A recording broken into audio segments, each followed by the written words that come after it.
La figura que llamamos el diablo tiene una larga historia. Esta historia es complicada y sorprendente. El diablo, como muchos lo entienden hoy, no siempre existió. No siempre fue una única fuente de maldad todopoderosa. Más bien, la idea de un ser así creció durante muchos siglos. Diferentes culturas ayudaron a formar esta idea. La formaron con sus propios miedos y creencias. Este viaje nos muestra cómo las sociedades humanas entienden el bien y el mal. Refleja sus luchas y sus formas de ver el mundo. Nuestra imagen moderna de Satanás es a menudo muy específica. Se le ve como el enemigo principal de Dios. Es un tentador, un engañador y el que manda en el infierno. Pero esta imagen es el resultado de una larga evolución.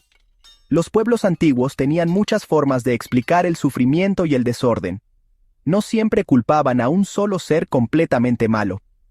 Sus dioses y espíritus eran a menudo más complicados. Algunos podían ayudar a veces y hacer daño otras. Entender esto nos ayuda a ver cómo cambian las ideas. En esta exploración, vamos a viajar al pasado. Visitaremos la antigua Mesopotamia, Persia y Egipto. También veremos de cerca las primeras tradiciones hebreas. Estas culturas tenían sus propias figuras que representaban fuerzas negativas. A veces estas figuras creaban desorden. A veces ponían a prueba la fe de las personas. Casi nunca se les veía como totalmente malos, como se ve a Satanás ahora. Sus papeles eran a menudo parte de un equilibrio más grande en el universo. La idea de una figura malvada principal se desarrolló lentamente. Fue influenciada por cambios sociales y nuevas ideas religiosas. La idea de una guerra en el universo entre el bien y el mal se hizo más fuerte. Esto llevó a un enemigo más claro y poderoso. Vamos a seguir esta transformación. Veremos cómo el adversario, o Satán en hebreo, cambió. Pasó de ser un funcionario en la corte de Dios al mayor oponente de Dios. Esta historia es sobre más que una sola figura. Es sobre cómo nos vemos a nosotros mismos y a nuestro mundo. En la antigua Mesopotamia, la vida era a menudo difícil. La gente sufría inundaciones, sequías y enfermedades. Creían que estos problemas eran causados por muchos espíritus y demonios diferentes. Estos no eran necesariamente dirigidos por un ser malvado supremo. Más bien, había un mundo enorme de seres sobrenaturales. Algunos de estos seres eran simplemente desordenados. Otros eran guardianes del inframundo. Eran parte del orden natural, no rebeldes contra él. Sus acciones explicaban la mala suerte en un mundo lleno de dudas. Un ejemplo es Pazuzu, un demonio temible. Pazuzu tenía una apariencia aterradora. Tenía cabeza de león o perro, garras como de águila y alas. Se le conocía como el rey de los demonios del viento. Traía hambre en las temporadas secas y langostas en las temporadas de lluvia. Sin embargo, a Pazuzu también se le llamaba para proteger a la gente de otros espíritus malos. Las mujeres embarazadas y las nuevas mamás usaban amuletos con su imagen. Esperaban que él alejara a Lamashtu, otro demonio peligroso que atacaba a los bebés. Esto muestra lo complicadas que eran estas figuras. Lamashtu era otro demonio mesopotámico muy temido. Se la consideraba una diosa o demonia malvada. Se decía que amenazaba a las mujeres durante el parto. También se creía que secuestraba o mataba a los bebés recién nacidos. La gente usaba conjuros y amuletos protectores para defenderse de ella. Aunque se la veía como malvada, Lamashtu seguía siendo parte del mundo de los dioses. Ella representaba peligros y miedos específicos. No era una fuerza universal del mal que se oponía a todo lo bueno. Su enfoque era específico, ligado a debilidades humanas particulares. La forma de ver el mundo en Mesopotamia no incluía una única figura del diablo. No había un enemigo del universo que desafiara a los dioses principales de la misma manera. En lugar de eso, veían un mundo lleno de muchos espíritus. Algunos ayudaban, otros eran neutrales y otros hacían daño. La mala suerte a menudo se atribuía a haber molestado a los dioses o a las acciones de estos diferentes demonios. El objetivo era calmar a estas fuerzas. Se trataba de moverse en un mundo donde el peligro siempre estaba presente. Esto era diferente de una visión posterior de dos lados, del bien absoluto contra el mal absoluto. Un cambio importante en la forma de pensar sobre el mal vino de la antigua Persia. El zoroastrismo, fundado por el profeta Zoroastro, presentó una fuerte idea de dos lados opuestos. Esta religión enseñaba que el mundo era un campo de batalla. Dos fuerzas poderosas y opuestas luchaban por el control. Una era Ahura Mazda, el Señor Sabio, que representaba todo lo bueno y ordenado. Él era el creador de la luz, la verdad y la vida. Se animaba a los seguidores a apoyar a Ahura Mazda con buenos pensamientos, buenas palabras y buenas acciones. Esto ayudaría a lograr su victoria final. En contra de Ahura Mazda estaba Angra Mainyu, también conocido como Ahriman. Angra Mainyu era el espíritu destructor. Representaba la oscuridad, la mentira y la muerte. No era un demonio menor, sino un ser poderoso e independiente. Su existencia era tan antigua como la de Ahura Mazda, al menos en algunas interpretaciones. Angra Mainyu era responsable de todo el sufrimiento y la maldad en el mundo. Trabajaba activamente para destruir la creación de Ahura Mazda. Esta idea de un ser poderoso y malvado en oposición directa a un creador bueno fue muy influyente. Esta idea persa de dos lados opuestos en el universo fue revolucionaria. Daba una explicación clara para la existencia del mal. El mal no era solo desorden al azar o el trabajo de espíritus menores. Era la acción intencionada de un enemigo poderoso. Esta forma de ver el mundo sugería que los humanos podían elegir.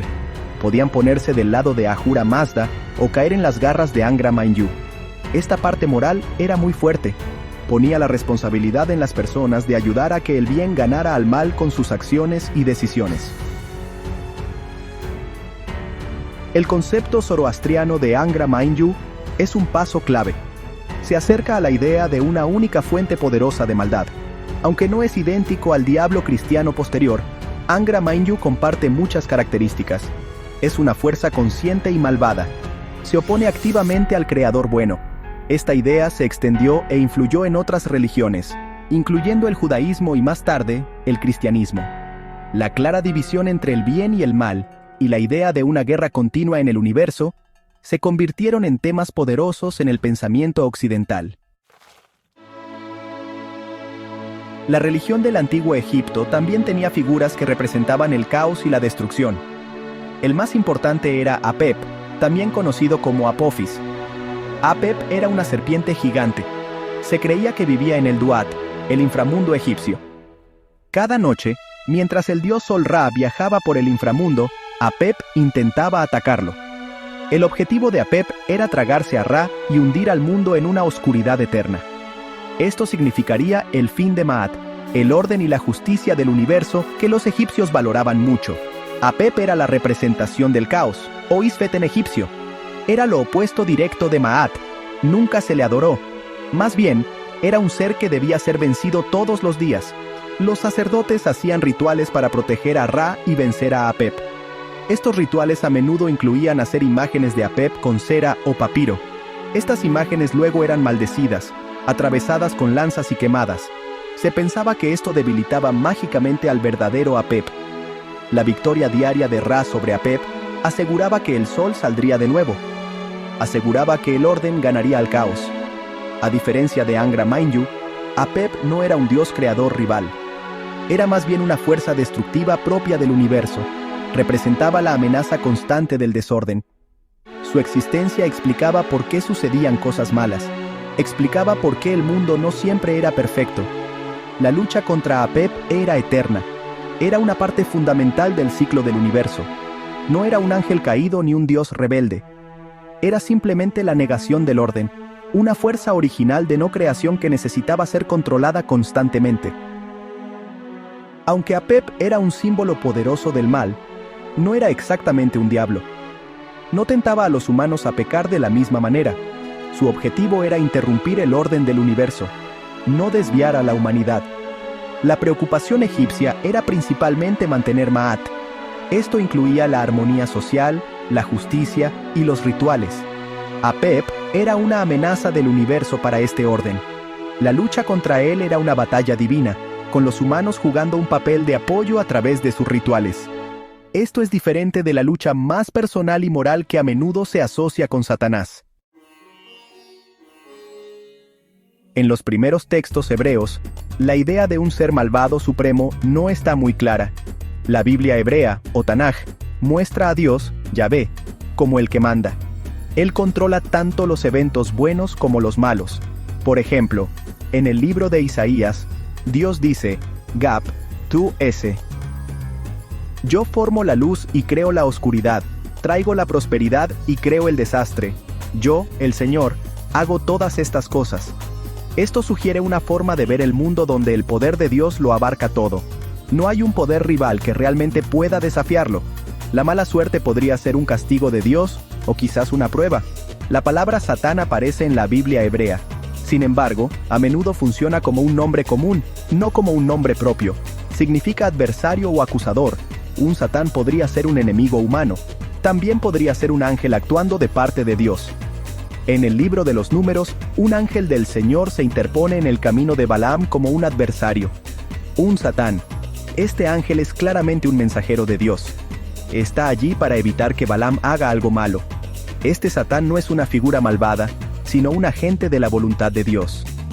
La figura de Satán más famosa aparece en el libro de Job. Aquí, el Satán, Satán, está entre los hijos de Dios en la corte celestial. Actúa como un acusador o probador que va de un lado a otro. Cuestiona la rectitud de Job. Le sugiere a Dios que Job solo es fiel porque le va bien. Dios entonces permite que el Satán haga sufrir a Job. Esta es una prueba de la fe de Job. En esta historia, el Satán no es un poder malvado independiente. Actúa con el permiso de Dios y dentro del plan de Dios. Es parte del consejo divino. Entonces, en estos primeros textos, no hay una única figura del diablo. No hay un enemigo principal de Dios. Las fuerzas que causan problemas son más variadas. Pueden ser enemigos humanos, dioses extranjeros, vistos como falsos, o incluso mensajeros del mismo Dios. La idea de un Satán es la de alguien que obstruye o desafía. Este papel no es malo por naturaleza. Puede servir a un propósito divino, como probar la fe o ejecutar un juicio. Esta forma de entenderlo es muy diferente del desarrollo posterior de Satanás como el archienemigo. Como hemos visto, las primeras figuras asociadas con fuerzas negativas no siempre eran completamente malas. Sus papeles eran a menudo más complicados y con matices. En Mesopotamia, Pazuzu, aunque aterrador, también podía proteger contra otros males. Esto muestra que el poder, incluso si es destructivo, podía ser redirigido. No se trataba de un simple bien contra mal, se trataba de manejar varias fuerzas en un mundo peligroso. Estos seres eran parte de cómo era la existencia. No eran necesariamente rebeldes contra un orden divino. En Egipto, Apep representaba el caos. Era una amenaza constante para Maat, el orden del universo. Sin embargo, su existencia también destacaba la importancia del orden. La lucha diaria contra Apep reforzaba la necesidad de rituales y de vivir correctamente. Su presencia, en cierto modo, definía lo que era bueno. Sin la amenaza del caos, el valor del orden quizás no se habría destacado tanto. Apep era una contraparte necesaria para Ra. Su derrota era esencial para que continuaran la vida y la luz. Incluso el primer Satán hebreo no era la encarnación del mal absoluto. Como adversario o acusador en la corte de Dios, tenía un papel. Probaba la sinceridad de la fe humana, como se ve en el libro de Job. Este papel, aunque causaba sufrimiento, era permitido por Dios. Servía un propósito dentro del plan divino. El Satán no estaba tratando de derrocar a Dios. Funcionaba como una especie de fiscal acusador. Esto destaca una diferencia clave con las ideas posteriores de Satanás como un rebelde. Estas figuras a menudo representaban aspectos de la vida que eran difíciles o peligrosos. Personificaban el caos, el desastre o los desafíos a la fe, pero a menudo se les veía como parte de un sistema más grande. A veces eran necesarios para el equilibrio, a veces eran herramientas para propósitos divinos. La idea del mal, como una fuerza absoluta e independiente luchando contra el bien, aún no estaba completamente formada. En lugar de eso, estas primeras culturas lidiaban con lo negativo de maneras que reflejaban sus preocupaciones y formas de ver el mundo específicas. Estaban tratando de entender un mundo complicado. La idea de Satán en el pensamiento hebreo cambió mucho con el tiempo. Este cambio fue especialmente notable durante y después del exilio babilónico. Este fue un periodo de gran crisis para el pueblo judío. buscaban explicaciones para su sufrimiento y el haber sido desplazados. El contacto con otras culturas, como los persas, también trajo nuevas ideas. La idea persa de una lucha en el universo entre el bien y el mal fue especialmente influyente. Ofrecía una forma poderosa de entender sus dificultades. Poco a poco, Satán comenzó a cambiar de ser una palabra general para un adversario a un nombre propio. Este era el nombre de un ser específico y malvado. Este ser era visto cada vez más como el principal oponente de Dios. Se convirtió en más que solo un acusador en la corte celestial. Comenzó a representar la fuente misma del mal. Esta transformación no está completamente terminada dentro de la Biblia hebrea. Sin embargo, se sientan las bases para desarrollos posteriores en la literatura judía, después de la Biblia, y en el cristianismo primitivo. En textos judíos posteriores, escritos en los siglos antes y después del inicio de la era común, esta figura de Satanás se desarrolla más. A veces se le identifica con la serpiente en el jardín del Edén. Se le ve como el líder de los ángeles caídos. Tienta activamente a los humanos a pecar y se opone a los planes de Dios. Figuras como Mastema o Belial aparecen en estos escritos. Son espíritus poderosos y malvados que lideran fuerzas de la oscuridad. Esto marca un claro movimiento hacia una forma de ver el mundo con dos lados más opuestos. Esta evolución fue influenciada por varios factores. La opresión política hizo que la idea de un enemigo del universo tuviera sentido. El deseo de proteger la bondad absoluta de Dios también jugó un papel. Si Dios es puramente bueno, entonces el mal debe venir de otro lugar. Atribuir el mal a un ser poderoso y rebelde como Satanás ayudó a resolver este problema de fe. Esta figura en desarrollo de Satanás, el archienemigo, preparó el camino para el diablo como se entiende en el cristianismo.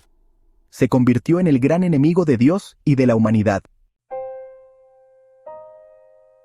La figura del diablo, como se entiende comúnmente hoy, es una mezcla. Viene de muchas corrientes culturales y religiosas diferentes. El miedo mesopotámico a los demonios del caos contribuyó a la idea de espíritus malvados. La idea persa de dos lados opuestos con Angra Mainyu dio un modelo. Este modelo era de un ser malvado poderoso en conflicto directo en el universo con un creador bueno. La idea egipcia de Apep, la serpiente del caos, reforzó la imagen de un enemigo monstruoso del orden divino. Todas estas ideas antiguas jugaron un papel. Dentro del judaísmo, la idea de Satanás evolucionó. Cambió de ser un acusador celestial a un ser malvado más definido. Esto sucedió especialmente durante periodos de crisis e influencia extranjera. Los primeros escritores cristianos luego construyeron sobre estas ideas judías. Identificaron a Satanás como la serpiente en el Edén. Lo vieron como el tentador de Jesús. Lo presentaron como el jefe de los demonios y el archienemigo de Dios. El libro del Apocalipsis describe claramente una guerra en el universo. Satanás es arrojado del cielo y lidera una rebelión contra Dios. Las razones para esta creciente forma de ver al mal como una persona y de hacerlo ver tan malo son complicadas. A medida que la creencia en un solo Dios se hizo más fuerte, hubo una necesidad de explicar el sufrimiento. ¿Cómo podía un Dios bueno y todopoderoso permitir el mal? Una respuesta fue proponer una criatura poderosa y rebelde. Esta criatura, Satanás, eligió el mal y ahora tienta a la humanidad. Esto protegía la bondad de Dios. Los conflictos sociales y políticos también jugaron un papel. A los oponentes a menudo se les veía como demonios. Se les veía como agentes de Satanás. Esto justificaba el conflicto y la persecución. La imagen del diablo también tomó características de otras fuentes. Pan, el dios griego de lo salvaje, con sus rasgos de cabra, influyó en la apariencia de Satanás. Cuernos, pezuñas y una cola se volvieron representaciones comunes. Estos elementos no eran originalmente parte de la primera idea de Satán. Se agregaron a lo largo de los siglos. Ayudaron a crear una figura visualmente diferente y aterradora. El diablo se convirtió en un símbolo de todo lo que una sociedad en particular temía o rechazaba. Su imagen evolucionó para satisfacer estas necesidades. El viaje de la idea del diablo es largo y fascinante. Nos muestra que esta figura no es fija. Ha evolucionado muchísimo durante miles de años. desde los diversos demonios de Mesopotamia hasta el retador del universo Angra Mainyu en Persia. Desde la serpiente del caos Apep en Egipto hasta el primer Satán o adversario hebreo. Cada cultura luchó con el problema del mal a su manera. Crearon figuras que reflejaban su forma de entender el mundo y sus peligros. La idea de un único diablo, supremamente malo, no apareció completamente formada. Fue un desarrollo lento. Fue formado por eventos históricos, intercambios culturales y necesidades de fe cambiantes. La necesidad de explicar el sufrimiento, el deseo de mantener la bondad de Dios y la realidad del conflicto humano, todo contribuyó. La figura de Satanás, como se desarrolló en el pensamiento judío y cristiano posterior, se convirtió en un símbolo poderoso. Representaba la oposición más grande a Dios y a la bondad. Se convirtió en un personaje central en un drama del universo. La evolución del diablo destaca algo importante sobre las ideas religiosas. A menudo son dinámicas, responden a las necesidades y experiencias cambiantes de la gente. El diablo que reconocemos hoy es producto de muchas capas de interpretación e imaginación. Ha sido un probador, un tentador, un rebelde y un símbolo del mal supremo. Su historia refleja la lucha continua de la humanidad por entender la naturaleza del mal. Muestra nuestros intentos de darle sentido a un mundo donde existen tanto el bien como el mal. En resumen, cada cultura y cada época ha creado, de alguna manera, un diablo que sirve a sus propósitos, ya sea como una explicación para la mala suerte, un chivo expiatorio para las fallas humanas, o una forma de definir el bien por su opuesto. La cara cambiante del diablo nos dice tanto sobre la historia y la psicología humanas como sobre la naturaleza misma del mal. Esta figura continúa evolucionando, continúa desafiándonos y fascinándonos. Sigue siendo un símbolo potente en nuestros esfuerzos continuos por entendernos a nosotros mismos y nuestro lugar en el universo.